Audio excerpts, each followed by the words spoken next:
1,000 ರೂಪಾಯಿ ಕೊಟ್ಟಿದ್ರಲ್ಲ ನೀವು. ಕರೆಕ್ಟ್ ಕನ್ನಡ ಸ್ವಲ್ಪ ಕಲಿಯಕ್ ಪ್ರಯತ್ನ ಮಾಡ್ತಿದ್ದೆ, ಖುಷಿ ಆಯ್ತು. 4 ದಿವಸ ಆಯ್ತು ಇನ್ನು ನೋಡಿ. ಸೊ ಆ ಕನ್ನಡ ಚೂರು ಬರ್ತಿರ್ಲಿಲ್ಲ, ಈ ಕನ್ನಡ ಬರುತ್ತಾ ಸ್ವಲ್ಪ. ಏನು ಊಟ ಆಯ್ತಾ? ಊಟ ಆಗಿಲ್ವಾ? ತೊಗೊಳ್ಳಿ, ಚಿಕನ್ ಬಿರಿಯಾನಿ ತಿನ್ನಿ, ಮಿಲ್ಕ್ ಶೇಕ್ ತಗೊಳ್ಳಿ. ಸುಸ್ತಾಗಿರುತ್ತೆ ವ್ಯಾಪಾರ ಮಾಡಿ. ಸೊ ಇವತ್ತು ಏನ್ ಗೊತ್ತಾ ಸ್ಪೆಷಲ್? ಬಸವ ಜಯಂತಿ ಅಂತ. ಬಸವಣ್ಣವ್ರದ್ದು ಒಂದು ಫೇಮಸ್ ಇದಿದೆ ಕೊಟೇಶನ್, ಗೊತ್ತಾ ಅದು ಏನು ಅಂತ? ಕಾಯಕವೇ ಕೈಲಾಸ.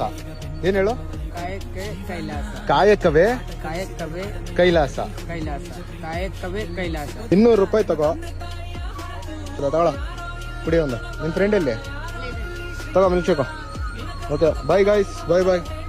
ಚಿಕನ್ ತಿಂತೀರಾ? ಬಿರಿಯಾನಿ ತಿಂತೀರಾ ಕೊಟ್ರೆ? ಹೊಳಿ ತಿನ್ನಿ, ಬಿಸಿ ಇದೆ, ಒಳ್ಳೆ ಬಿರಿಯಾನಿನೇ. ಜ್ಯೂಸು. ಅಣ್ಣ ಬಿರಿಯಾನಿ ತಿಂತೀರಾ? ಊಟ ಆಯ್ತಾ? ಕೊಟ್ರೆ ಈಗ ನಮ್ಮ ಹತ್ರ ಇದೆ ಬಿರಿಯಾನಿ, ತಿಂತೀರಾ?